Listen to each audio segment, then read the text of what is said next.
ഞാൻ എൻ്റെ കഴിഞ്ഞ വീഡിയോ പറഞ്ഞില്ലേ നമുക്കിനി ബീച്ചുകളുടെ വിശേഷങ്ങളെക്കുറിച്ച് അറിയാമെന്ന്. അപ്പം നമ്മളിപ്പോൾ ആദ്യമായി പോയിക്കൊണ്ടിരിക്കുന്നത് ബേബി ബീച്ചിലേക്കാണ്.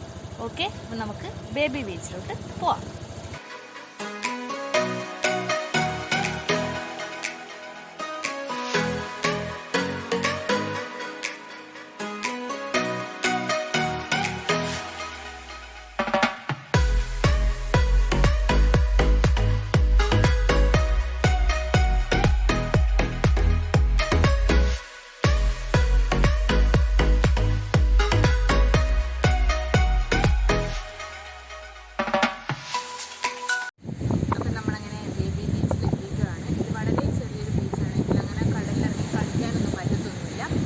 ജസ്റ്റായിട്ട് ഫാമിലി ആയിട്ടൊക്കെ വന്ന് ജസ്റ്റ് ഇവിടെയൊക്കെ ഒന്ന് ഇരുന്ന് ചില്ല് ഔട്ട് ചെയ്തിട്ട് പോകാൻ പറ്റുന്നൊരു ബീച്ചാണ്. ഇവിടെ പിന്നെ അറിയാവുന്നവർക്കാണെങ്കിൽ ഇറങ്ങാൻ പറ്റിയ ചെറിയൊരു സ്പേസ് ഒക്കെ ഉണ്ട്. പക്ഷേ കുട്ടികളായിട്ട് വരുമ്പോഴൊക്കെ നിങ്ങൾ ശ്രദ്ധിക്കുക, കാരണം വളരെ ഡേഞ്ചറസ് ആയിട്ടുള്ള ഒരു ഏരിയ ആണ്. കാരണം നിങ്ങൾക്ക് തന്നെ കണ്ടു കഴിഞ്ഞാൽ തന്നെ മനസ്സിലാവും, ഡയറക്റ്റായിട്ട് കടലിലേക്കുള്ള ഒരു ഇതാണ്. വെറും ഈ ഒരു മതിലിൻ്റെ ഒരു വ്യത്യാസം മാത്രമേ